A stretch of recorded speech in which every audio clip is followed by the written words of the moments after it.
अस्सलामु अलैकुम वरहमतुल्लाहि वबरकातुहू।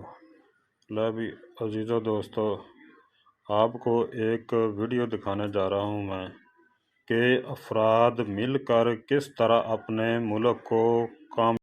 बंगाल वालों अगर बुरा नहीं माने तो एक बात करूं हाथ जोड़ के, मस्जिदों के 2-2 करोड़ के मीनार बनाने की बजाय कोशिश करो कि वो 2-2 करोड़ गरीबों पे खर्च करो और उनको मजबूत करो। अगर हमारी कौम 10 साल में मजबूत हो गई तो 2 नहीं बल्कि 10 करोड़ के मीनार हम बना सकेंगे। इसलिए मेरी गुजारिश है, जलसों के खर्चे भी कम करो, शादियों के खर्चे भी कम करो और सब खर्चे कम करके अपनी कौम को मजबूत करो। हुजूर अलैहिस्सलाम इसीलिए तशरीफ लाए थे। तो दीनदार बनो, मालदार बनो और नंबर 3 एजुकेशन पे बहुत मेहनत करो।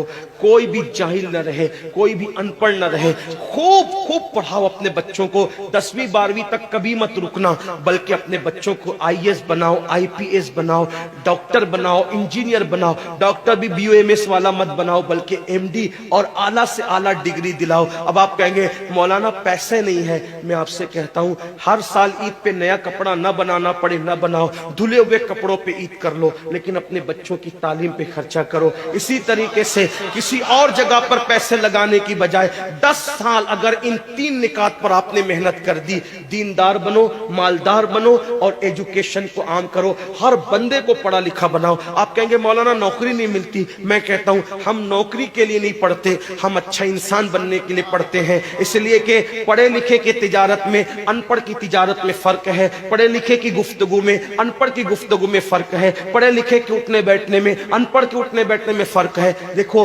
आप ये नहीं कहता हूं कि आप सब अनपढ़ हो, लेकिन एक बात आपसे कहता हूं, महफिल में पढ़े लिखों का अंदाज और होता है, अनपढ़ लोगों का अंदाज और होता है। खाने में, पीने में, उठने में, बैठने में तालीम को आम करो।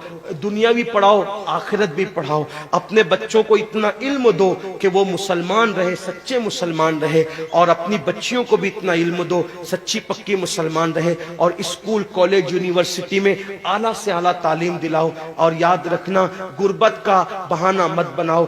बिटिया की शादी होती है तो लाखों रुपए कहां से आते हैं। और आपसे कहता हूं, 8 घंटे मेहनत करने की बजाय 16 घंटे मेहनत करो। मेहनत में पीछे मत हटो, अपने बच्चों को पढ़ाओ। सिर्फ 10-12 साल हिंदुस्तान के तमाम मुसलमान मेहनत करके अपने बच्चों पे मेहनत कर लें, कोशिश कर लें, काविश कर लें, तो देखना नक्शा बदल जाएगा। ये भी आपसे कहता हूं, एक बात कहता हूं, मना नहीं कर रहा हूं, अगर मुझसे गलती हो तो मेरे उलमा इस्लाह करेंगे।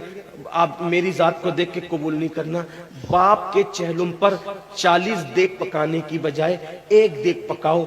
उन 40 देगों का खर्चा बचाकर किसी बच्चे की तालीम पर अपने बाप के इसाले सवाब के लिए खर्चा कर दो।